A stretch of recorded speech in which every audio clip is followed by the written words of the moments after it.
Hi, everybody. Welcome to the Canine Connection podcast. Today, Laurie and I are super, super excited and super fortunate because we have the one, the only Janice Gunn here to talk to us and put up with all of our questions.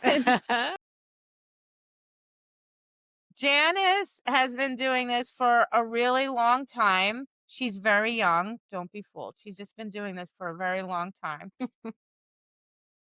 What I find utterly inspirational and fascinating is she has trained like a lot of different dogs, different breeds, males, females, and she always does well with her dogs. And it's not just that she does well. I like how her dogs look in the ring.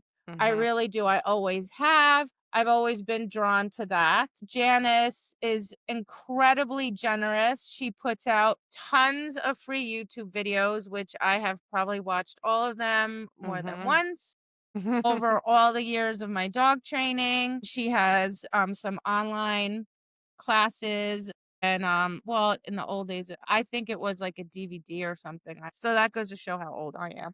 She has generously helped me in the past with Zaina when I asked her for help. And again, I asked her because I know she has so much experience. I know she's just a super nice person. And again, I like how her dogs work in the ring. And I know her training has changed and evolved over time. And I always admire people that just keep progressing with their training. So, welcome, Janice. Thank you so much for coming. Welcome, Janice.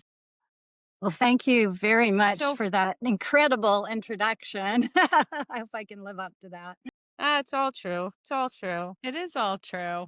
Yeah. So tell us what got you into dog training. Like, how did all this happen? Well, What probably started? like Oh, and I didn't even say Yeah. you do How did the field work addiction too. start? How did the addiction Yeah. start? well, probably like, so many other people, their story was, I was working full time and I had two Dalmatians and I wanted to, I'd gone through, did the confirmation thing, got championship titles, but I wanted to do more.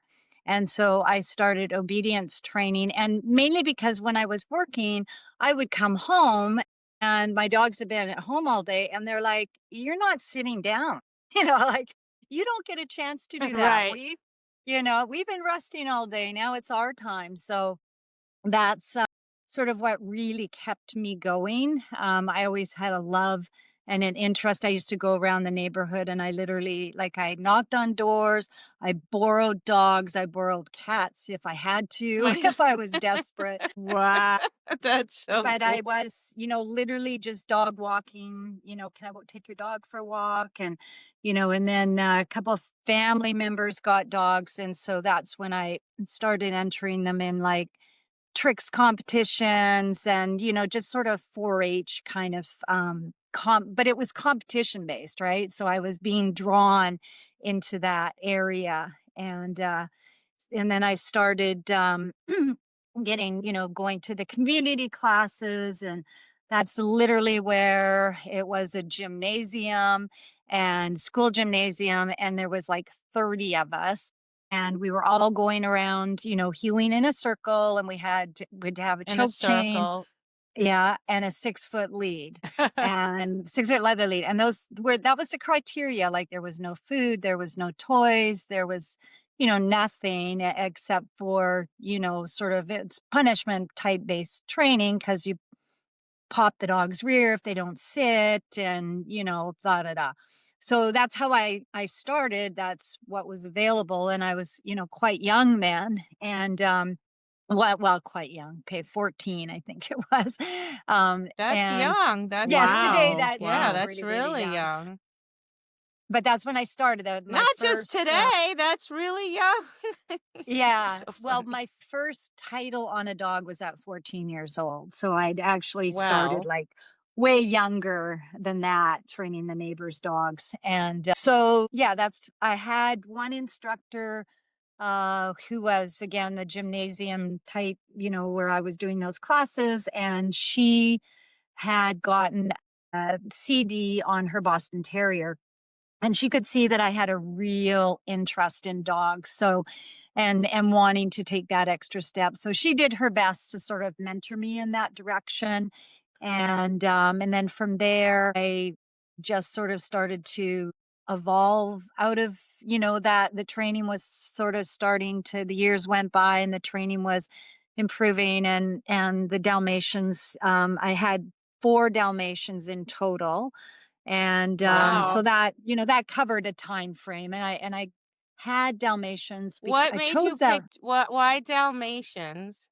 Yeah, I chose that breed because I was into horses as well. And I Okay, wanted that's a what I was gonna breed ask. that would mesh really well with the horses. And the Dals, they go back to being carriage dogs with horses. Mhm. So, and they really did. They were truly just got along with the horses so well. And when we would go on a trail ride or something, they would literally, their nose would be like right in the footfalls of the horse going, the back foot. And it That's was so just cool. amazing.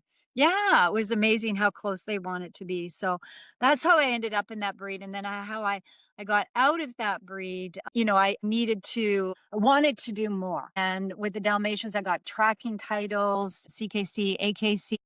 And then it was like, well, what else can I do with these dogs? And back then there was nothing. There was no barn hunt. There was none of the sports that Right. we have today. It was really limited. And I was wanting to do outdoor stuff. And that's how I ended up with a sporting dog and a golden retriever, because I wanted to investigate what this retriever field stuff was all about. So Mm.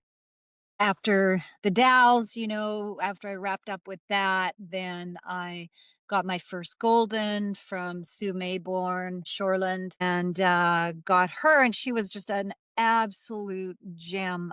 I haven't had a dog since like her.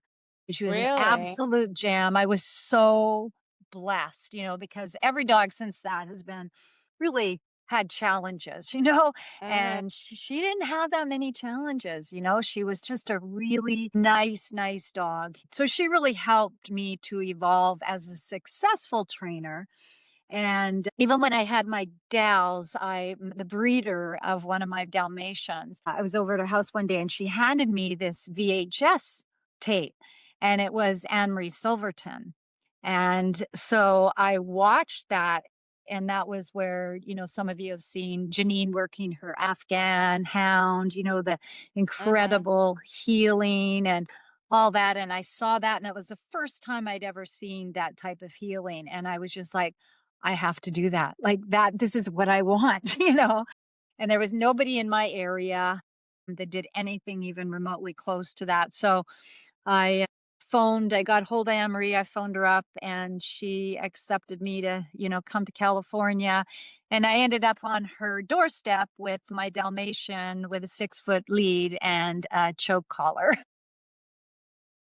Good for you. That is Literally, funny. like, That's awesome. yeah. Yeah. So she helped mentor me with the Dow. And then I just became, addicted to training, and I just wanted to, like I said, explore more outside stuff and that. So when I got my golden Indy, I did, go back and forth to California, and Emory gave me a really good base, an excellent base. And, I know she's a balance trainer, and that's what we did. And then Sylvia Bishop, I was mentored a lot by her. I'm very close to Washington State, and she came into Washington a lot. So, I worked with Sylvia a couple times a year, different type of training, but very, she's pretty motivational. And Mhm. yeah, and so that was really good. So I learned a lot from Anne-Marie and Sylvia. And and then one of my dogs down the road, because I was a balance trainer at that point. Well, I And think everybody was, because there was really no other option as far as we knew. I mean, although Sylvia was fairly motivational, I just don't think exact. positive was really a thing then. No, it wasn't. It wasn't a thing then. And Sylvia was probably the closest to it, but but, Mhm. not what I am, not what I do today. And Right. so one of my Goldens, I gave, she did not appreciate, that type of training. She didn't like punishment or corrections or that kind of thing. And I was really good at it. I mean, I could give my dog a correction and I could then bring them back. You know what I mean? Like Mhm. you can't just Right. give them a correction and then let them seep into that, feel awful. Yeah. So I could like Yep. Mhm. bring them back immediately and we'd be back working again. But this one particular dog, she was a golden, and she was the one that said no. And she told me that, like I had done, somebody had told me, she wasn't doing her drop on recall like she should be. And somebody said, like, oh, you got to get a throw chain and, you just throw this towards her when she's coming in. And she resented that. And where she told me, because she was fine in training, but when she said, gave me a different perspective was I was in the ring and we were doing a drop on recall and to call your dog and she wouldn't come. Mhm. She's Mhm. like, this is how I can avoid this whole situation. I just won't Right. come, Yep. Mhm. and so at that point I was like, Hmm. kind of thinking things over a little bit. And then she was a young dog. She was only like just turning 6, so she was still 5. And at that point I had just sort of broken her on that and she got cancer. Mm. Oh, And so I bummer. lost her very early, but when that happened, I started trick training, and that's where I learned a lot about, shaping, offering, clicker training. Everything was positive, and she had been told, asked what to do, shown what to do for 5 years of her life. When I started, she had cancer, but she had surgery and she lived for like another 3 months and she lived quite well. But I did start doing, like, I'm going to try some shaping and stuff like this with you. She couldn't, it's really hard. Like, it's so much harder with dogs that have never done it before Yeah, because right. Yes. Right. they're like, show me what to do. I'm just going to sit Right. here until you tell me what to do. So, Right, because That's that's like right. they don't have that path. It's like they haven't had that opportunity to find their own path. We've always, like, given them that path, you know? yeah, yeah, exactly. So that was kind of this is all information that I'm gathering and, like how hard it was for her and, and at the same just at that time I had Mighty and he was Labrador retriever and he very high drive, very brilliant young dog and he would do anything. And so I started trick training with him because he was so good at, offering and letting me shape and all that. And he was a blank slate. And I'm like, this is amazing. I love this stuff, and how my dog was so excited to learn and how happy they were. And, so that was how I evolved to where I just don't, I don't find I don't need to use corrections because I have ways to show my dog what to do, in a Mhm. positive way. Right. Right. That's awesome. I remember Mighty. How long ago was that? Yeah, so he died at 12 and that was like 2 years ago. Oh, okay, so that was, yeah, it Yeah, wasn't so it was a terribly long while. It ago. was, we're Yeah. going back like all this happened about 14, 15 years 15. ago. Things started to change for me, and I know you guys too, you probably have sort of a similar story how you started and how things evolved. Y Yeah, because I mean, I think part of it is you just learn to become a better communicator. Well, so there's a couple things that I think we probably all have in common. A is that we're just endlessly curious, right? Mhm, Because if mhm. you're not endlessly curious, then you just kind of say, well, I've done this, it's worked, I'm going to keep doing it. Why change? Like, why bother? Oh, the dog doesn't like it. Well, the dog just needs to learn how to deal with it. Or you're endlessly curious and you're always like, "Well, can I make it better? Like, can I be a better," like, I still feel like I could be a better communicator. Like, I still feel there are times when my dogs are like, "What?" And I'm like, you know, I still feel like I personally I could be better. And I think it's that curiosity that like or that willingness to experiment, listen to different people, go to different people. We have so much more access now. I think that helps us evolve in our training and realize there's different options and there might be better options. Mhm. You're totally right in that that is, because you would say, well, you started this like 50 years ago. Why would you still be doing this? Like what is it Yeah. about this sport that has given you this longevity? And, it's the willingness, sort of what you said, to be open, to accept new concepts, to accept new ideas. There's different training methods out there, and I've learned from so many people. I mean, there's many seminars that I have gone to that I've attended over the years, like there's a huge base of people that have shared their knowledge, and I truly appreciate that, they don't it's yeah, you're fine. Come to my seminar. I'm happy to have you here, that they're not like, no, you can't come because you give seminars yourself, and what if you steal something of mine, but no, it's not been like that. Everybody's, open arms, and so I have learned a lot. And then now with the online training, you don't know, who, if you choose to put yourself out there like you guys do, you put yourself out there, then anybody is free to gather your information. And Petra, I've seen, you purchase some of your uh, webinars off of Fenzi, and Laurie, your training videos are great. And so, it's that willingness to share in that community and to help everybody grow so that, you can just love dog training and try to Right. be the best you can. Right. I agree. Well, I I think agree. we should share. Somebody recently sent me an email and was like, "I want to start teaching classes and I want to teach the healing method the way you teach it, but I want to get your permission." I'm like, "You don't need my permission. I'm putting it out there in public. Right. Anybody can use it. I don't need people. It's not mine.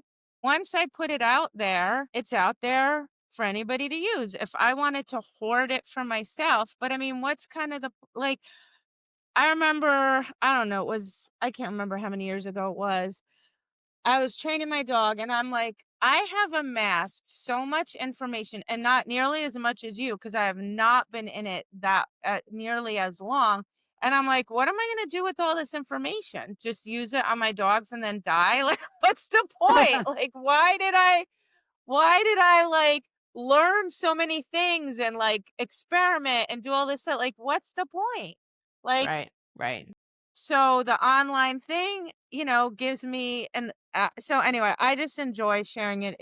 I like sharing it. I love the internet because I love that I have access to so much material from so many other people because it helps me all the time. Sometimes it just reminds me of something I forgot or Right.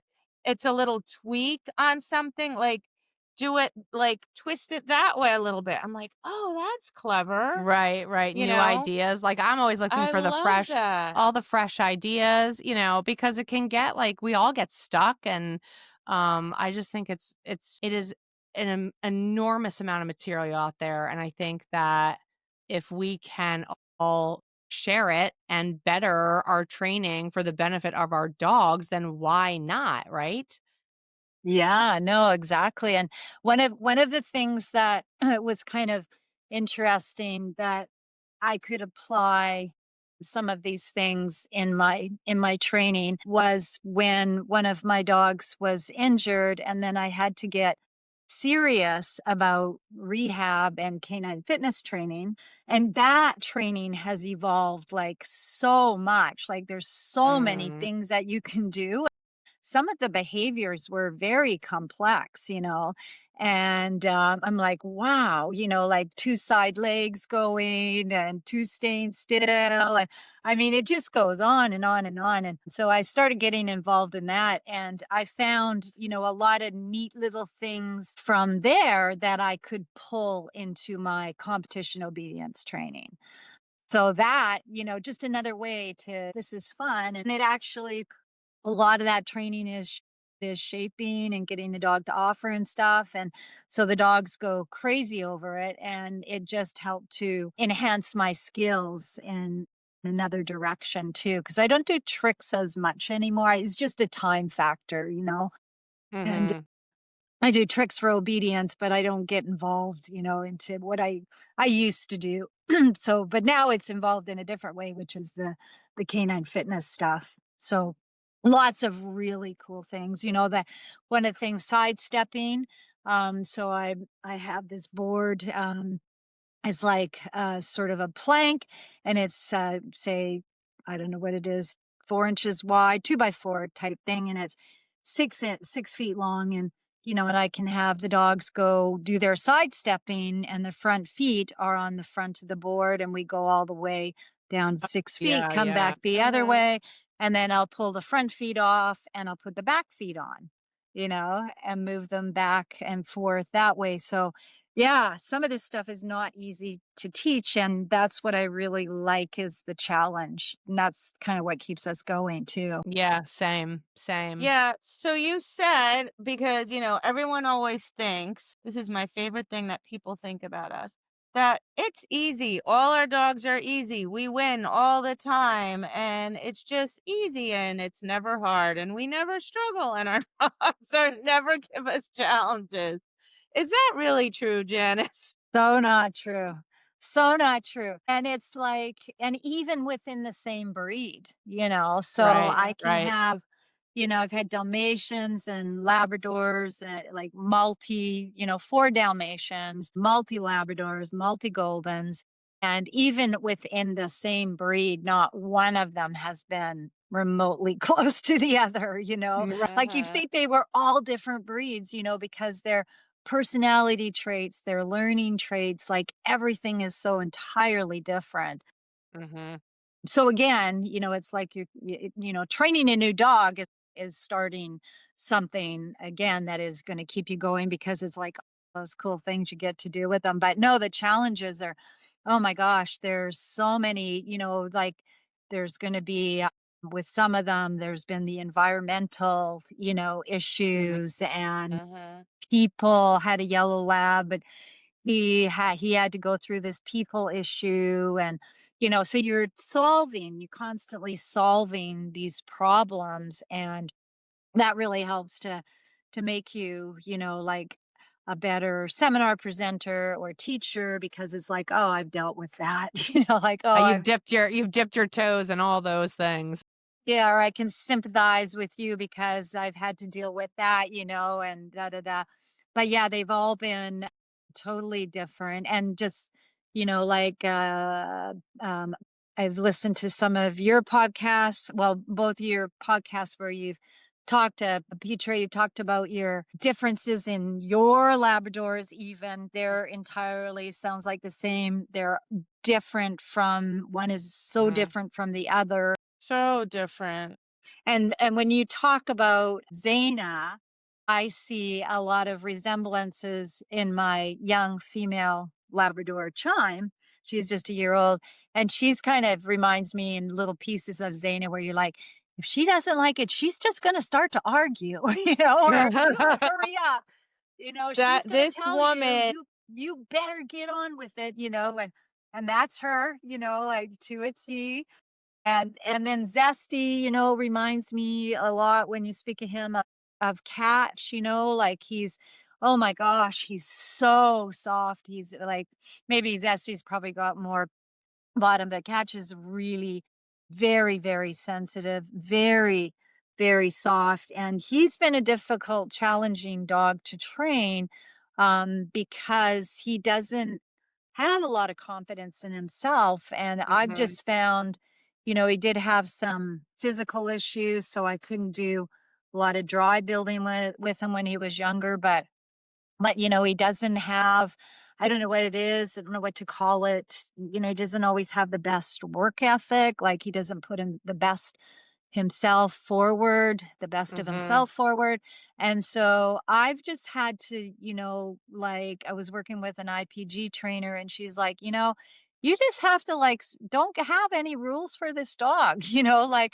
if I'm in the building or something and I sit and I walk away and he gets up and comes, it's like she's like, don't even give him the rule to sit. Just let like just have to really be so light and airy and fun and constantly, building this dog up so this is a whole new process. Like I've had dogs where I've had to build drive, but this dog, it's like from a confidence state of mind too, and Mhm.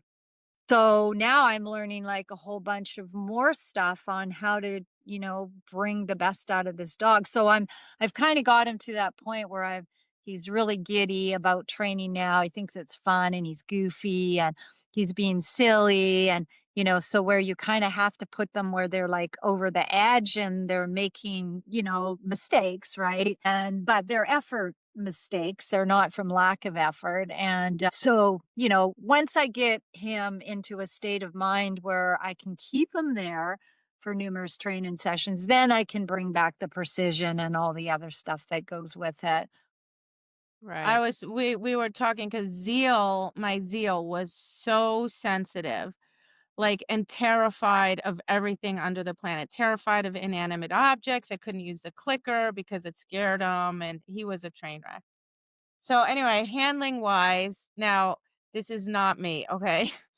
I was training with Lori the other day and I was telling her, I'm like, this is what I had to do with Zeal. If I was outside the ring and I thought to myself, okay, this is what I need to do, he'd go, oh God, oh God, oh God. So I had to like do this like skipping thing and go, witchy, witchy, witchy, witchy. And in my head, I'm like rolling my eyes, like, I can't believe I have to do this, right? But that's how sensitive he was. Like, if he thought that like things were serious or I was serious or anything, like anything at all, he would just have a meltdown. Hmm. Yeah. Yeah. So Yeah. I had to always be like, everything is butterflies and roses and sunshine, and it's okay. And we're going in the ring, and yay, it's fun. It's like, Yeah. oh my God. Yeah, that sounds very similar to Catch, although he's not as environmental. Like he seems to be able to focus and deal in in different locations and stuff. But as far as that, what you just described, it's like, yeah, that's going to be my what I'm gonna have to do. And one thing that you had mentioned in one of your podcasts was and then about arousal cues, Mhm. that you had to give your dogs, and I thought, that would be a really interesting topic for either a podcast or one of your webinars, because there's so many, I have certain arousal cues for my dogs as well when you have to dig deeper, Right. but people don't, they're not aware, and when their dogs are sort of tanking or getting all these concerns and stuff. I just thought that would be a very interesting topic. We will do it, Janice. You asked for it, we'll do it. I actually have my arousal class starting in a couple weeks, but yeah, Yeah. we'll do it. We'll do a podcast on it. Yeah, people don't understand. You know what? I mean, they don't understand around in both ways, right? Like, I mean, for Zeal, literally the only way that I was able to get him to even be able to compete is I had to put so much arousal in him, and then I had to build that into cues so that I could activate that at a Right. moment's notice Right. in the ring, right? Like, Yeah. so that I could get it instantly. And that worked really, really so well that when I took him to the classic, which was a tournament, he was so out of control. He anticipated in 3 of the 6 classes. So Right. then I realized, okay, well, this is great. Now what do I do to balance that out? So then I had to go and develop a arousal down cue Right. because it was, yeah, I got him like over the cliff on the other side. Yeah, and that's kind of where I'm at with Catch right now is, yeah, the anticipation and all the little things are popping up, but it's, it's where he needs to be right now. So, Yeah. Yeah. yeah. And Well, that's wait, the thing, with dog training that, a lot of handlers, especially new handlers, don't understand is how much of yourself you have to put into the dog, that it has to be fun for the dog for Right. them to bring their very best out.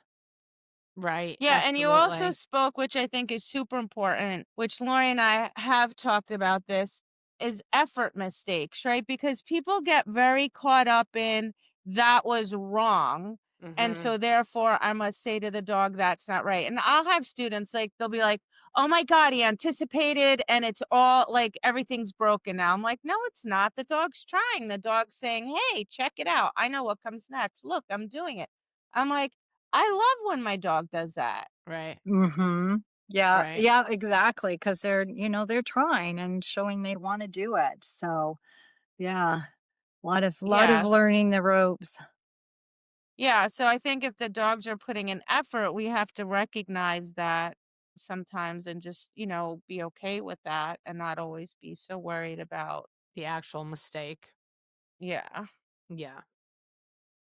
So with when you have all these different dogs, and obviously they're all challenging and then you work through it. From obviously I haven't seen you in person because we're on opposite coasts, but like on the videos, I would say like their performance looks pretty consistent to me in the ring. Like in other words, like, obviously, maybe one dog's bigger or smaller or their gait's a little bit, but in overall, I would say they work very similar in the ring. So, like, what is your secret to getting that consistency in the Yeah. ring? Do tell. I'm I'm not sure.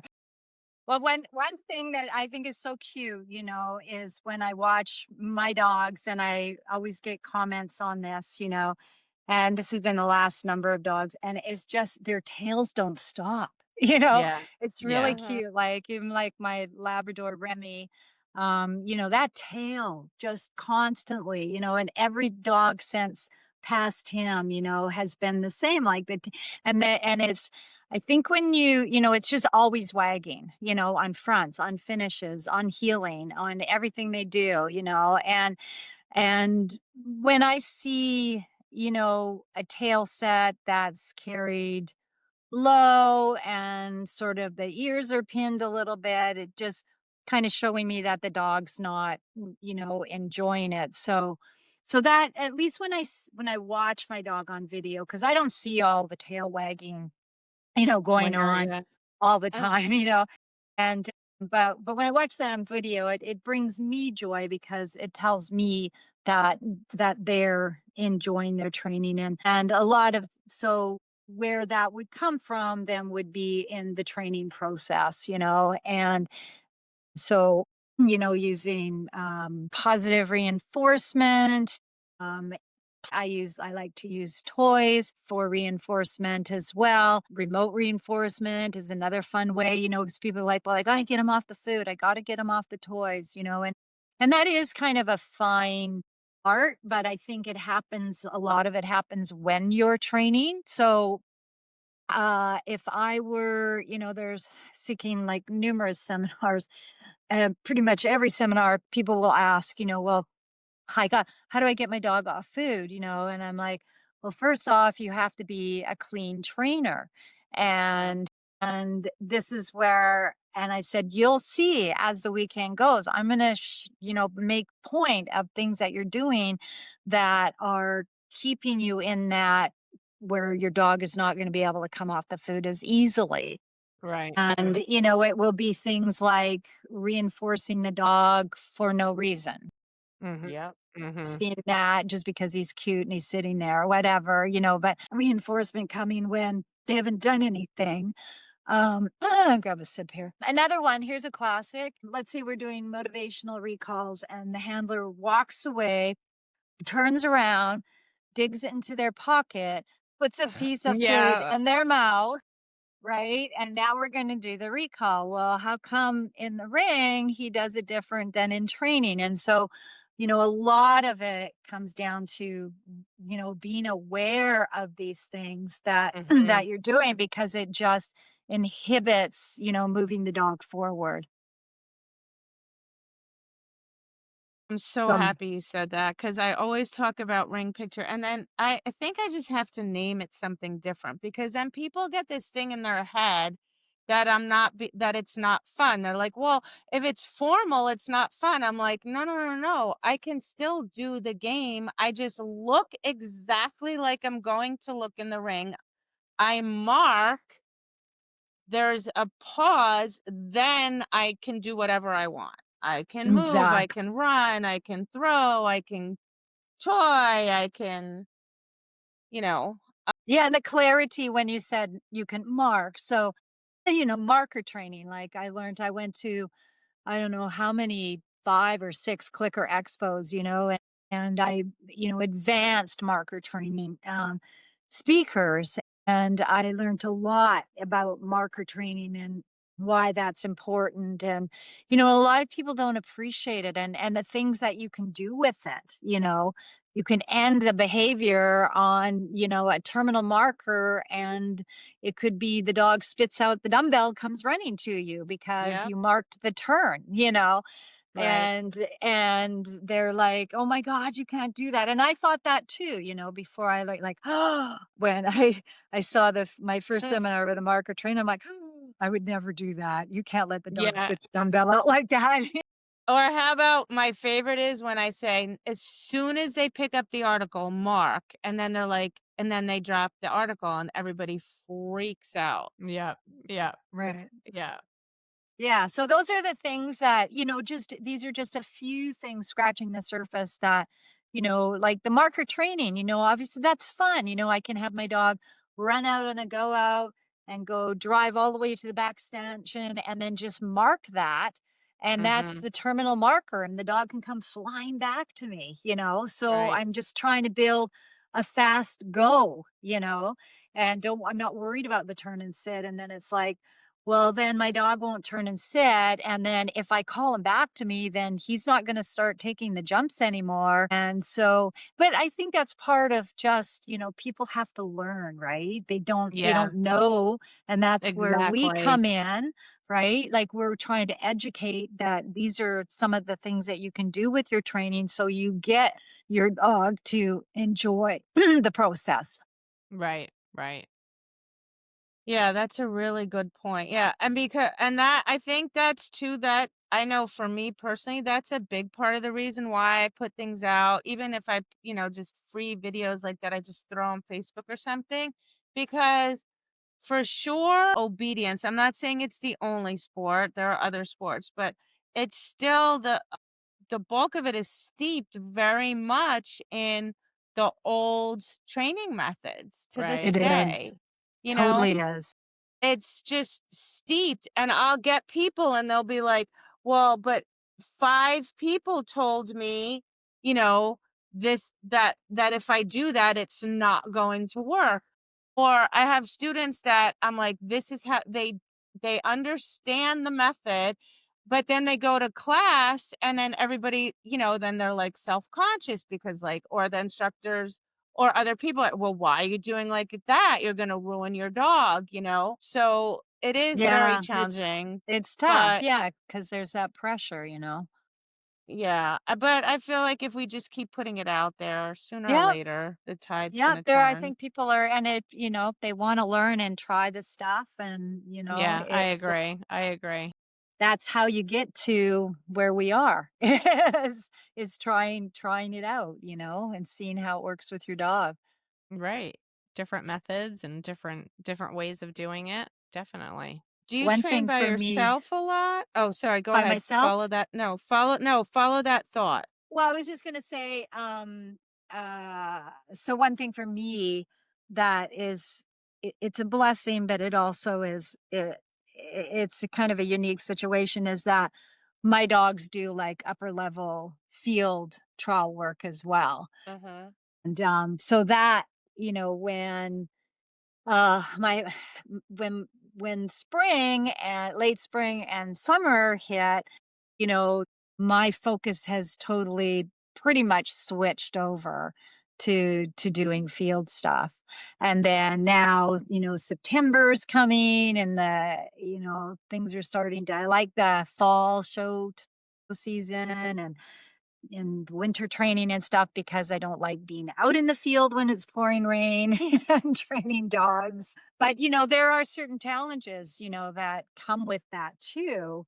Mainly, one of them is like time and, Mhm. keeping the dog like at dogs at the top level in both sports. So, So are my you doing obedience while they're doing field work as well, like a little bit of training? Or is it like this is the field season, I just do field, and then this is the obedience season, I just do obedience? I if I don't do some obedience through the summer, I miss it too much. I Yeah. really Mhm. love it.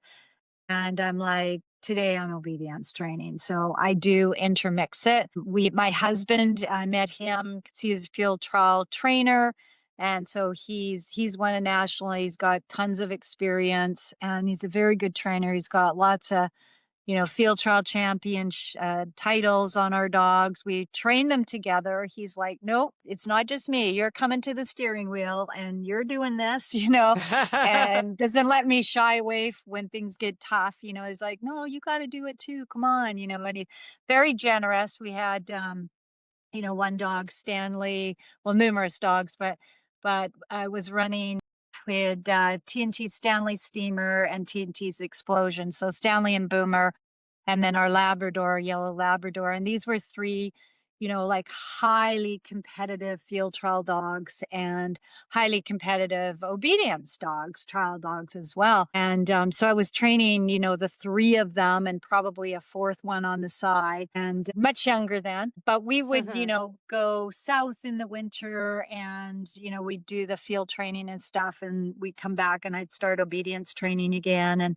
But through that career, John would be like, Stanley was having this great derby career and he was winning. And John's like, no, you run him at the trial, you run him. And I'm like, no, I don't want to wreck it, because he's on this streak, like you stay with it. And he's like, Janice, I don't care how many blue ribbons he comes home with. I want you to have the Oh, experience.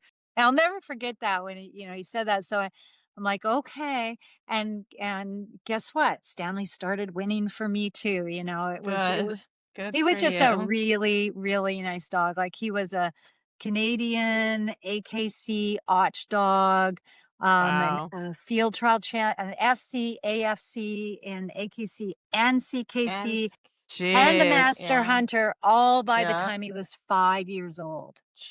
Wow. 5 That's years old. I mean, that's talk about incredible. that dog was That's just like a insane. super team player, So, Wow. and Wow. it was like where we could, he could win, or one of the dogs could win an open one weekend, and then the next weekend get a 200 in obedience. Like it was just Wow.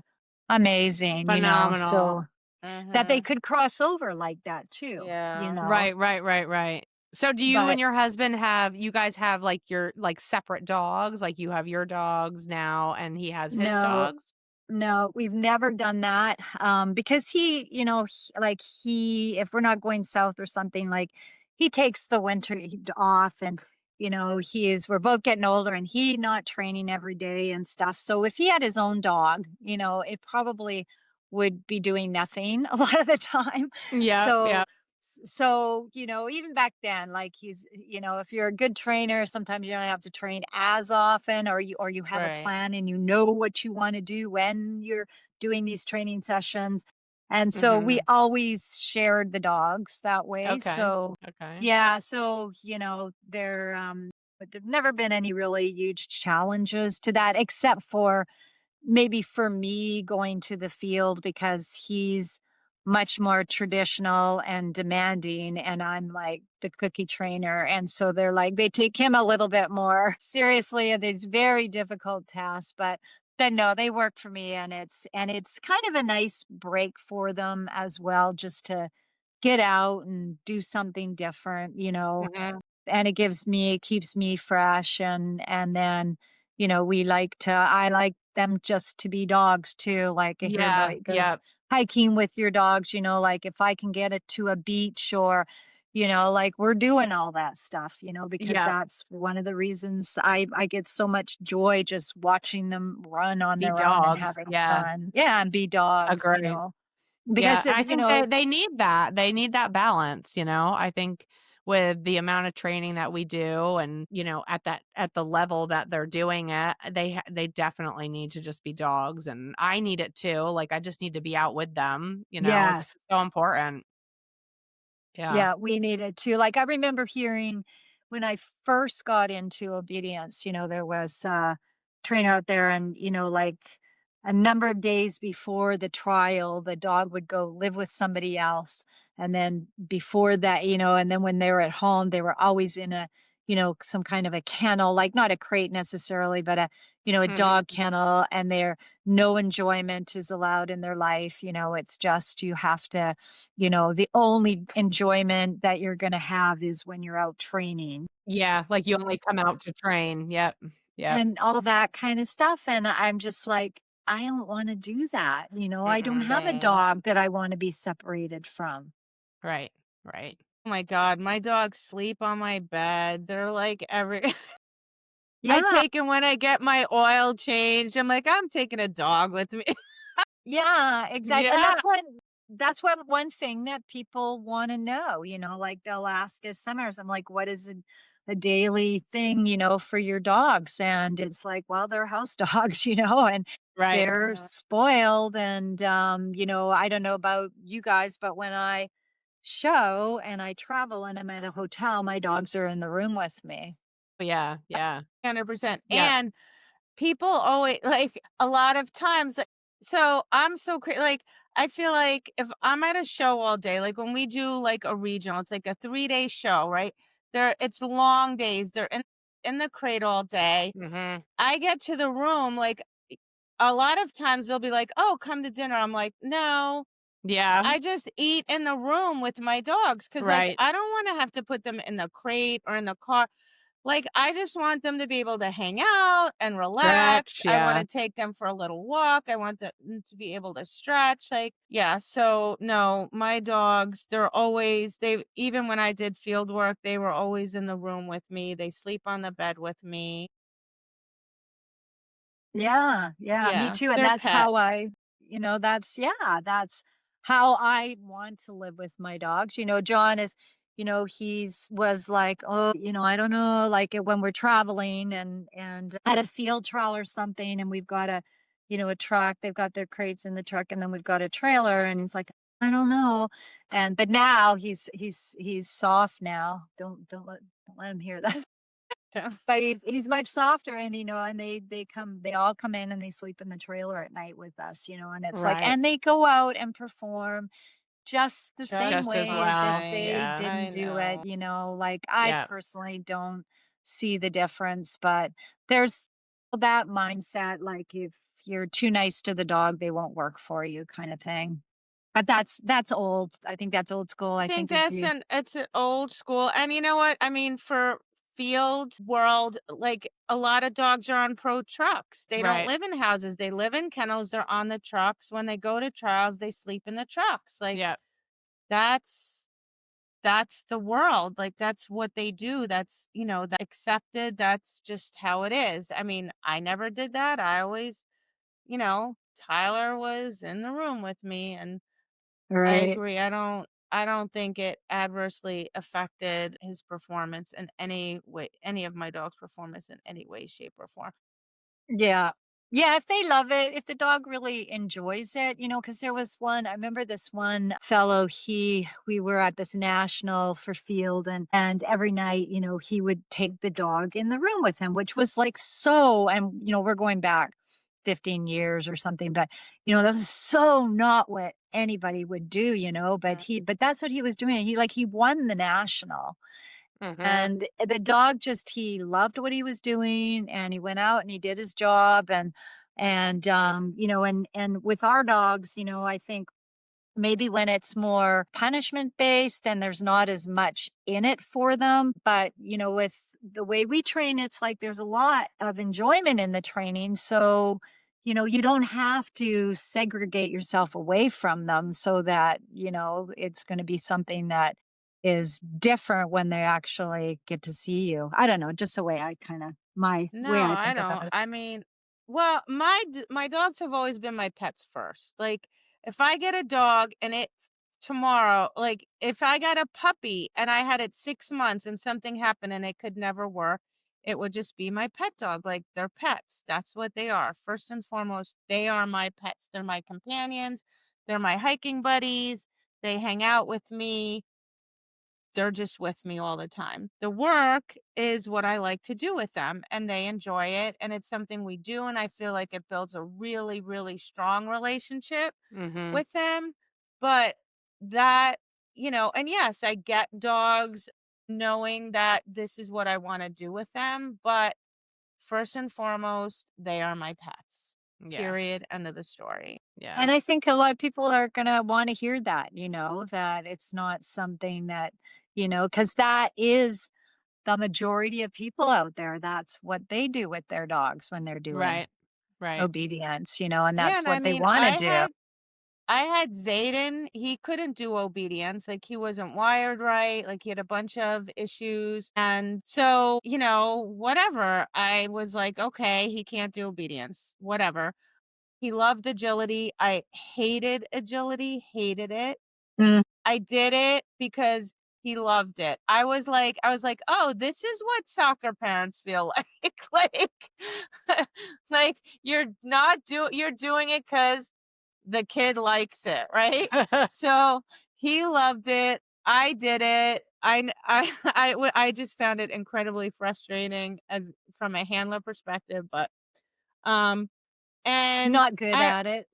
oh I'm god, not I'm good at it. terrible at it. And then I remember one day, just I don't know how I got into this conversation about him with somebody, and I was like, "Oh, yeah," and I was, like, describing all the weird things, all his weird issues and whatever. Anyway, long story short, and I was like, "Yeah, he was supposed to be my obedience dog, but," and she looks at me and she's like, "Well, why didn't you just rehome him?" And I remember being horrified, like, I almost started to cry. I was like, "Uh, uh, I love him." I Oh, loved that dog so much, loved that dog, and he was such a cuckoo head, and he needed so much anyway, but I loved him, and it never literally crossed my mind for a second that I was not gonna keep him, ever. Right. And so that's it. So, like, if I couldn't compete with my dogs tomorrow, I would still have dogs. I would still, their lives other than training would be the same. We would still hike. We would still hang out. I would still take them swimming. Um, and yeah, sweet. they're my, So they're now my for kid. like Lori, you're looking at puppies, are you? Well, this Always. yeah, we're always looking at puppies. The problem, well, it's not really a problem, but it is. The breeder, a very good friend of mine who happens to be Ever's breeder, she literally lives 20 minutes up the road from me. So it is very convenient to go look at puppies all the time. Very dangerous. Very dangerous. So, when she's got litters on the ground, I can easily just say, "Oh, let me pop in and just see." So I go and I visit. So we are, I'm always looking. Um, and I have a thing like it's got to be the right puppy. I got to really feel it. I'm not going to just take any old puppy, but yeah, it's always, it's always out there. Always. And Petra, what about you? Well, I really did not. I was not going to get another puppy because, I live by myself. So having 4 is a lot because Mm, I do something with all my dogs, right? And same, I'm getting older. I still work. So like Zeal's 13, but like he still wants to train. So Yeah. he's our distraction dog. Like he wants a turn, Oh. right? And when I hike, like I have to make accommodations for him. So like all my dogs get something. So I had said that I was not going to get another dog until he was gone and until Zaina was closer to retirement, et cetera, et cetera. Well, then Zesty's breeder told me that she's only gonna that after this next spring she's gonna retire. So now I'm gonna be getting another puppy in the spring because I said to her, "Well, before you retire, you need to give me one more Uh, puppy." Because Zesty is, well, it's Zesty. He's a just, oh my God, I love him. He's a really special dog. And I like what she breeds. And so anyway, so I'll be getting one whenever she breeds the right litter and tells me that, then this I'll be is the getting a one. dog. So Yeah. yeah, I'll be getting a puppy. I lied, as always. Actually, none of my friends can believe that like they kind because my MO is like a dog dies, I'm devastated. And what do I do to make myself feel better? I go out and I get a puppy. So they can't believe that after Zayden passed, like that so much time has gone by and I've stuck with three. But like three is a lot.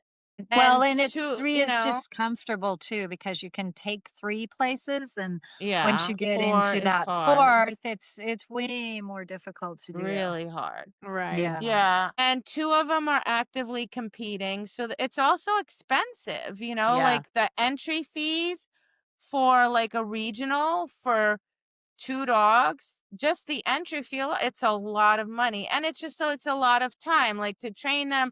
Like, a lot of Yeah. the venues we compete in, like the Classic or the NOC, the distraction level and the challenges they encounter in a, like, 6 or 8 ring venue with Right.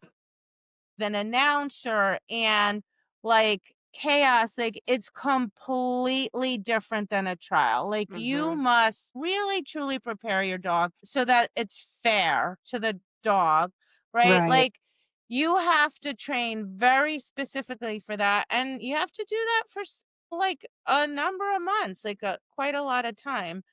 um, Mhm. Yes. and it's very hard to do that because we don't even have buildings that big around here. Never mind trials that are more and more. It's hard to find even a 2 or 3 ring trial. Never mind, a building big enough. So we have to be very creative with our training. Mhm. You have to like it's very time consuming because in order to do these challenges, like we have to get together with 2 or 3 or 4 or 5 other trainers with dogs at that level. And so when that many people are training, you're talking about training for many hours and drive. Mhm. It's a Yeah. lot. It is a lot.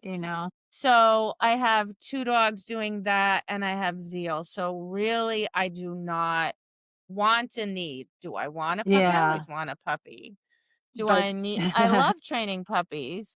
I Do know, I it's need a hard. puppy? No, I absolutely do not need a puppy now, but in the spring, If there's a you puppy, know, yeah.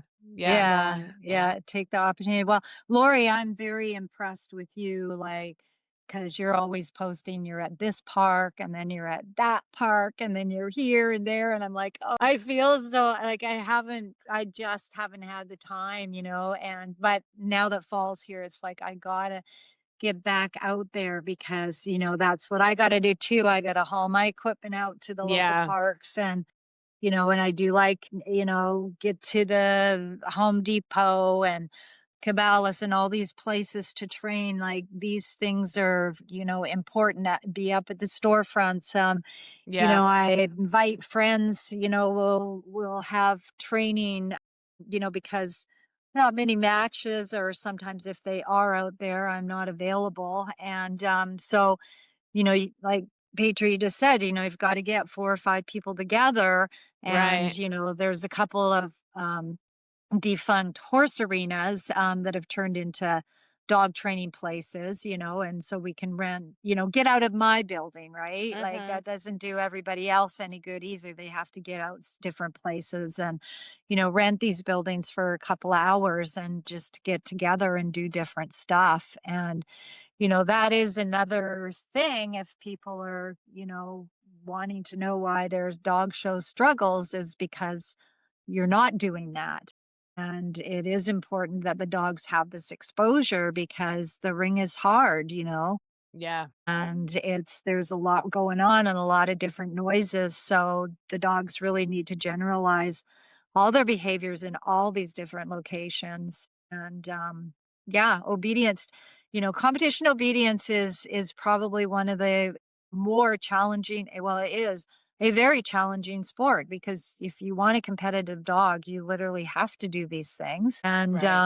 but yet it's so rewarding because there's no natural, like field. There's a lot of natural drive from my Mhm. dog or herding or scent work or barn hunt, like all those things are fine, but they don't compare to this sport because we don't have any of that stuff to draw from. We have to make the Right. That training yeah. such that the dog is going to want to see it, that it is one of the best things out there. Yeah, that generalization thing, it's so interesting to me because um I make all my students go. I used to joke. I used to say they're probably having meet corporate meetings in like Home Depot or Lowe's and going, "Why are there all these dogs in our trainers in our stores all of a sudden?" Cuz I'm like, "You Get have out. to get out of the house. Like you cannot just train in your house." And it's interesting because initially they're like really reluctant and they need a push. But once they get going and they start to, get the idea and get a little bit of success, then it's like they're addicted and Mm. they're they are giving me ideas in terms of like places. And I'm like, oh my God, I wish I had that place. And Right. Right. they're getting really creative and they're going to all these places. I think some of it is people are self-conscious, like, they'll say to me, they're like, "Oh, I feel self-conscious," But I think that, like, I know I'm like, "Look, self-conscious, these people, like, they say it to us all the time, right? I can't even get my dog to come when called, or I can't even get my dog to say." How do you get your dog to do that? So if anything, I say to my students, they're going to look at you and be like, wow, like that's amazing. Like, how did you teach your dog to do that? And then I think some people are just afraid that their dog's going to struggle or fail. Um, and then they're not going to know, and then they're not going to know what to do. Yeah. Right. I, Yeah. that's my guess. I don't know. What do you guys think? I agree, 100%. There is it is like I just keep my eyes off of people when I'm training in public places. I don't want to have any contact, like, and that Right. helps to Right. keep me sane, from worrying about what somebody else might be thinking, and usually end up with a lot of comments like, "Oh, my dog, if my dog could only do that," or, Yeah. a lot of Right. compliments, sort of thing. But sure, I mean, sure.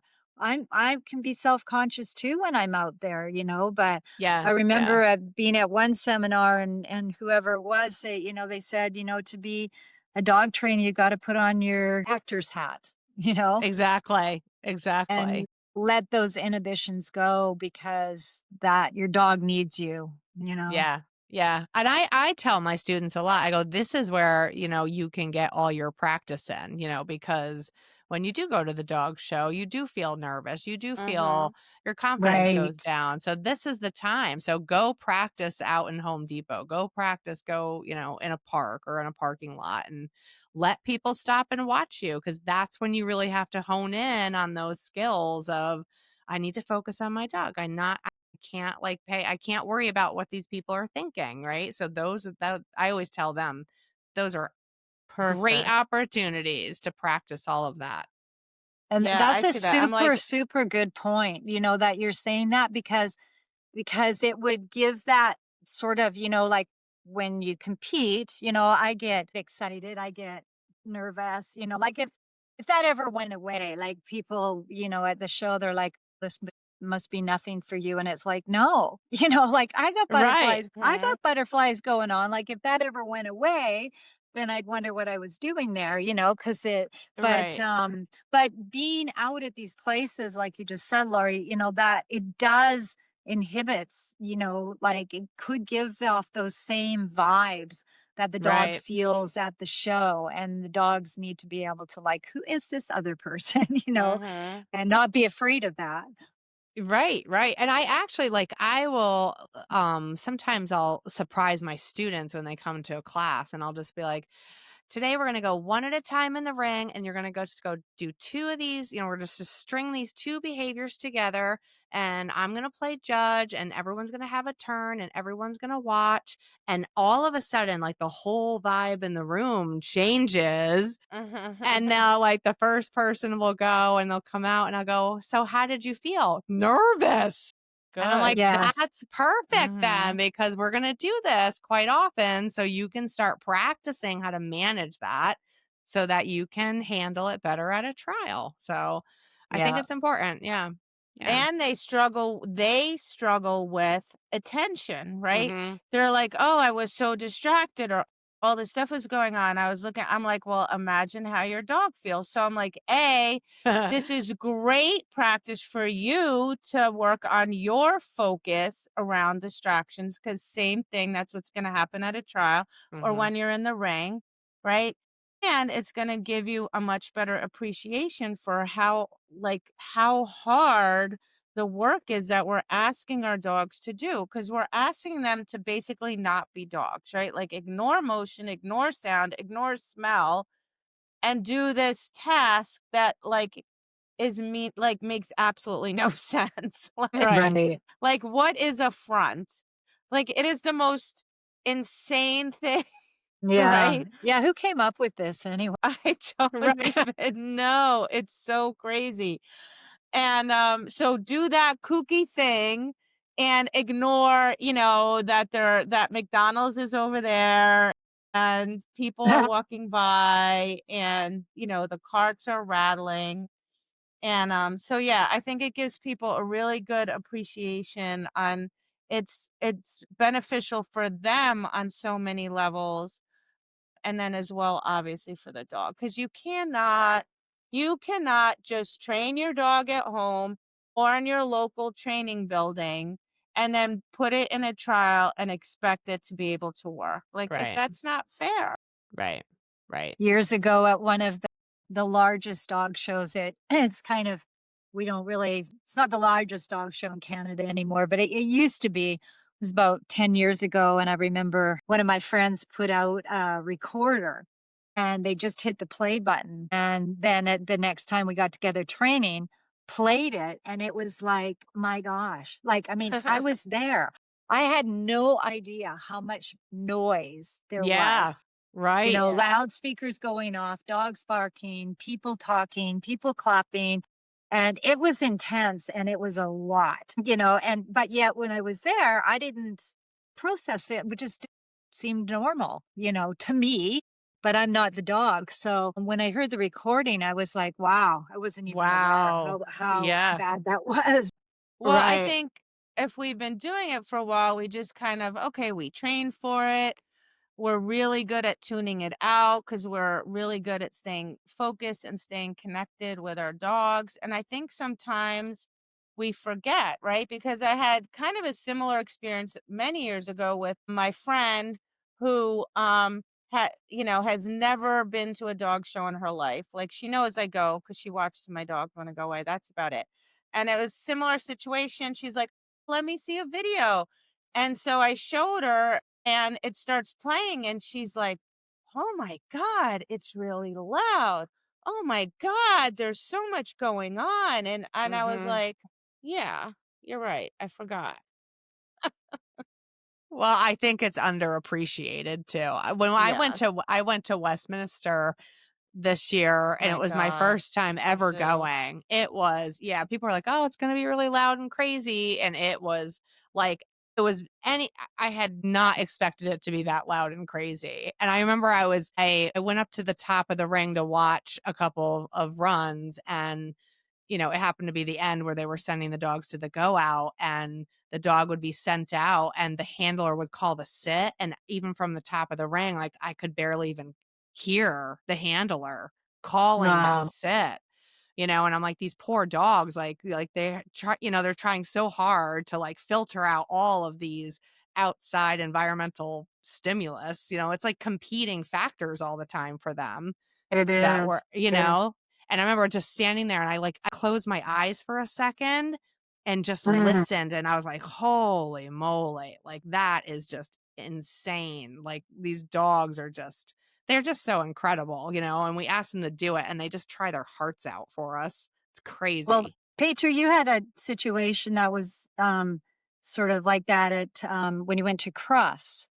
Wasn't it like all of a sudden you're giving a signal or something and Yeah, at that very time, it was loudspeaker?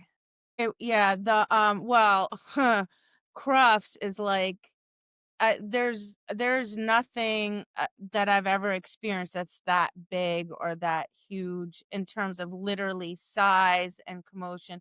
And yeah, there was a huge loudspeaker and this like overhead television thing. Wow. And just as I said or whatever, gave a signal, it like went off and it kind of startled him. And I could see on his face that he was just really upset, and I just helped him, because that was a bomb. But you know what? There's a little backstory. It's totally my fault.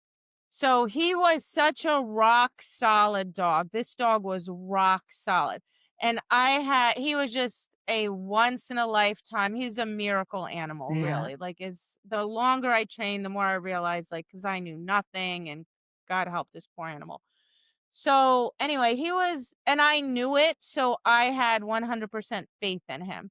So that was the first year I went, and I was like a nervous wreck, and like I got through everything, and I was finally done. I was like, thank the Lord. I was, and then it turned out there was like a tie, right? So we were going to Mm. have a runoff. So I'm like, okay, it's a healing runoff in my mind, right? So I'm warming him up for their healing, which of course is super long, super complex, whatever, whatever, right? Well, then they come and tell me, no, we're doing the entire run, like the whole thing again. Wow. Oh my That's the gosh. runoff. It's not a healing runoff, it's the whole thing. And I had to retrain literally every single exercise from the ground up. And so when I got there, he didn't know everything inside out because I had less than a year to retrain things. So for example, instead of a drop on recall, it could be a stand on recall or a sit on recall, and you don't know which until that day. So now, if you teach a young dog that, okay, no problem. You take a dog that had Right. been trialing for years and a Mhm. drop on recall is ingrained, and now you say, no, no, no, sometimes it's a sit and a stand. That's way harder. And that's what I underestimated. Like in my naive, inexperienced mind, a lot of these things were different but similar. So it would be easy. No, that made it harder. It would have been better if it was just a completely different exercise. Right. So Yeah.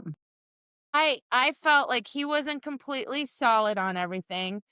Having to do it all again, I got nervous and I lost faith. So when I was warming him up, I was not myself and he started to get twitchy because he was like, what's going on? I don't understand. Why are you being like this? What's happening? And I was not experienced enough in that moment to recognize it. So he started to get very twitchy. And when he got twitchy, something came on in this giant overhead screen TV thing and it startled him. Mhm. So then I got my act together afterwards. And so when that thing happened in the ring, it was similar to what had startled him in my warm up. So really, it was my fault because had I maintained my faith in him like I always had I just held it together like I typically always did, I don't think he would have gotten twitchy and I don't think he would have startled. Yeah. So Geez. that's the backstory. It was really a handler error, but bottom line is he got nervous. He made the mistake. I just helped him. And what's Right. really lovely about the crowd over there. Unlike in America, where when something happens, everybody acts like it's the end of the world and you come out of the ring and no one will even look at you because they think you're like devastated. It was the most beautiful thing. I get choked up to this day thinking about it because I helped him. I'm like, it's okay, buddy. And the judge comes over and she goes, what can I do to help you make this better? Should we do this again? What do you want to do? Wow. And the crowd like clapped. When I tell you how many people came up to me afterwards and were like, you helped him, you didn't get mad, that was so lovely. Like they were so nice about it. Oh, Um, I'll never forget that. It was really lovely. And like everybody clapped when that happened and I helped him because yeah. they like kind of understood, Yeah. what happened and what was going on. That's sweet. That's very Yeah. sweet. Yeah. And that He doesn't was happen in an the awesome States. dog. I was fortunate to see you guys. That was the first time I met you. Haven't met you since then, but hopefully again in the future. But yeah, we were in Long Beach and I Mhm. was competing with one of my dogs and you were there with Tyler. And and that was when they had, I don't know what it was. I can't remember, sudden death or something, but The he was knockout rounds, yeah. knockout, yeah, and it was just packed, and it was just like he was amazing. Petra ended up winning that national, and a couple of my friends later, they're like, we were just talking, and they're like, all that's done, celebration's done, and they're like, well, do you guys, I was with a friend, and they're like, do you guys want to pop out for dinner? And we're like, sure. And I was like, okay, well, how about we meet at, whatever it was, Outback. How about we meet at the Outback and, at 7 o'clock? And it's like, okay, see you there. So we get to the restaurant and who's there but Petra? Do you remember that? You were with Yeah. a couple of friends and it was like, oh my God. So it's super exciting, that we get to have dinner with you and I got to know you a bit and help you celebrate your win and that I got Yeah, well, I was grateful because I was out there by myself. I had one person that somebody I mean, just people that because this was, like, pre-internet, right? Like, pretty yeah, much, like, I yeah. mean, internet the way it is now. So, like, I wanna say, was I out with Dee Dee Anderson? Who I can't even remember, it was so long ago who I was out there with, but yeah, but it was nice because, like, yeah, I wasn't home, like, I was on the West Coast, so, like, I I had remember got her. Yeah, was a lady, she had, like, brunette hair, sort of. so I was with yeah, so this, it was somebody that used to live I didn't know her, but sh when I so this is so crazy. She used to live on the East Coast and train at the school I started to train at, but, like, she had moved out west. So when I was going out there, some people here were like, I'll tell her you're coming." So she, like, was so kind. She, like, met me out there and helped me, and, like, that's it. Like, oh, she didn't know me. She didn't know me prior to, like, me showing up there. Like, it was so crazy. Yeah, that's Yeah, it pretty was so sweet, crazy. pretty She nice was that's story. so nice. so sweet, so nice of her. Yeah. Like, and I mean, was that the first time? That was my first national ever. Like, I had no that dog was just oh yeah, no, he was the most amazing creature. Like, because I knew nothing. That was my first national. I'd never even seen one. Like, And you won it. And you won it. yeah. Like, well, because he was a really incredible animal. Like, he made me look good. Yeah. Yeah, and that's when we opened this podcast and I talked about my very first gold and that was super special and made me look good, as a new trainer, a novice trainer, and novice A trainer even at that point, and this dog was just so incredible. And I did compete, back then. We had the gains events, took her to a couple of gains events, and we had multi runoffs and different placements. And it was intimidating too because, like Terry Arnold was there and Andrea Mhm. Vaughn was there and all these big time trainers, and I remember just words that, I'll never forget was Terry Arnold came up and she said, "I watched her around and you 2 just danced together," you know, Oh, so that's amazing. it's nice to share comments with novice people because, it might be, "I remember Petra said Mhm. this to me at a show," and Yeah, they'll now you Mhm. remember it remember forever. 35 Yeah, years it is later, important to be Yeah, yeah, we encourage talk novice about that people. all the time to be encouraging and to be of course. kind and yeah, and supportive and, say something nice to people when they get out of the ring, even no matter how it went, right? Like, yeah, people just get too caught up in the results sometimes. Yeah, And yeah. And I think they forget too, like, we've all been there, we've all struggled, it hasn't always been, like we talked about, it hasn't always been easy, there's challenges in the way, because that Well, happens a lot, people will say, like, "Oh, well, you're just gonna win anyway." Well, that's not true. mm-mm, no, no, that's That's a not thing that true. everybody knows is that, we do or should know, we have struggles too. Like our dogs do NQ and they make mistakes and, Mhm. all that happens. They don't go out and, bang every trial off like, Right. so then it's just like, okay, how am I going to problem solve that? And then you go back to work.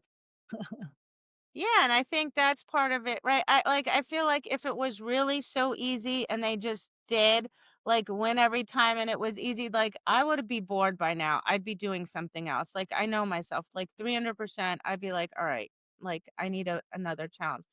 But they don't qualify all the time and there are always challenges and like we spoke about earlier, like every dog is completely different. Right. Zaina and Zesty are polar opposites. I have to handle them polar opposite, not just in training, but in a trial.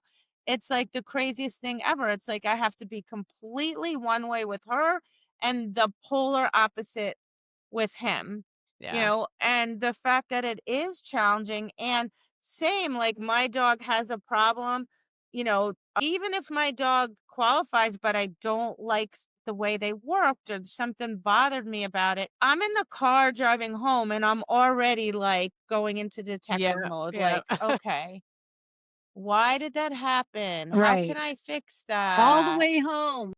Yeah. Yeah, yeah, But I think that's the part where people, instead of looking at it like, "Oh, okay, so this is the challenge. Like this is the whole challenge of dog training is this happens and now we're going to figure it out."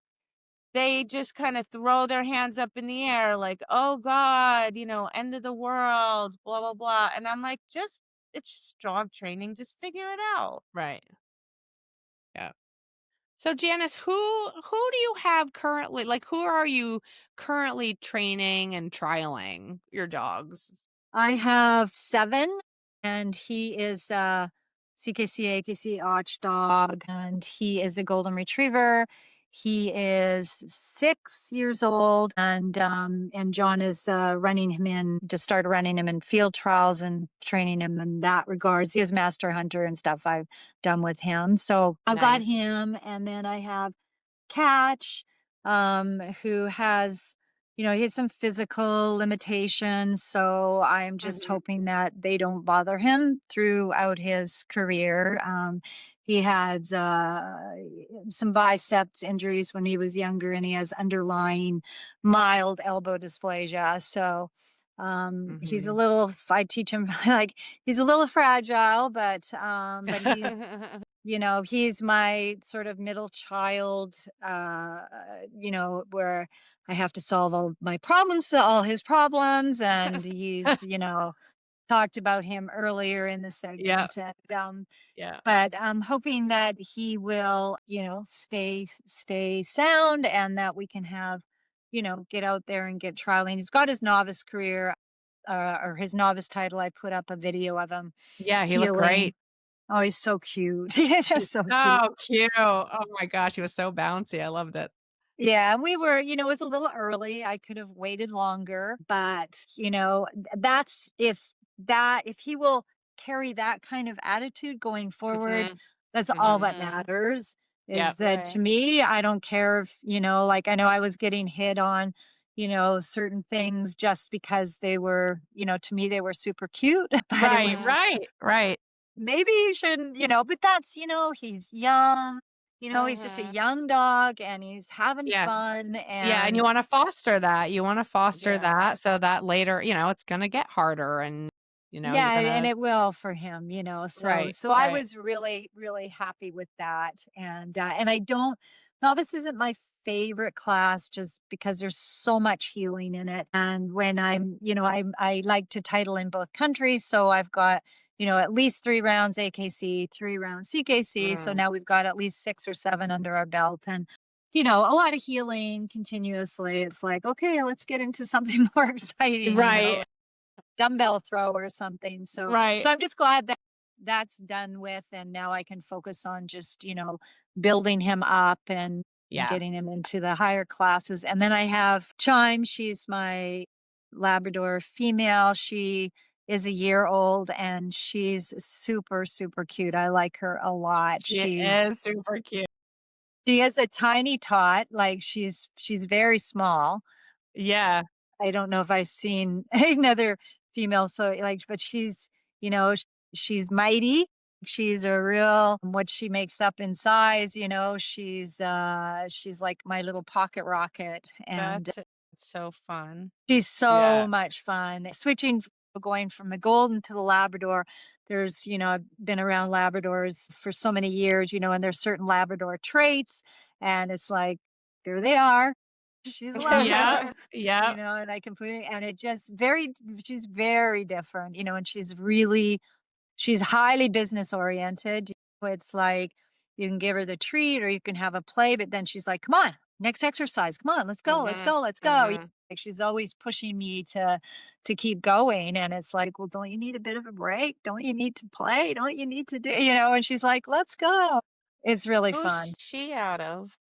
She is from we were supposed to be getting a golden, and I was second on the list for a male, and she only had one male. And in the meantime, Holly Bilton had sent me a pedigree of this Labrador breeding that she had done, and should I know anybody interested? And I'm like, well, I'm not interested because we're getting a golden, And then when Uh-huh. we didn't get a golden, I came knocking on her door, and she had 10 puppies, I believe. And so she used 11-year-old sperm from this field Mm. trial dog, and a US AKC field trial dog. And it took, she was, because she had used it, she had another vial and she used it prior to, and it didn't take.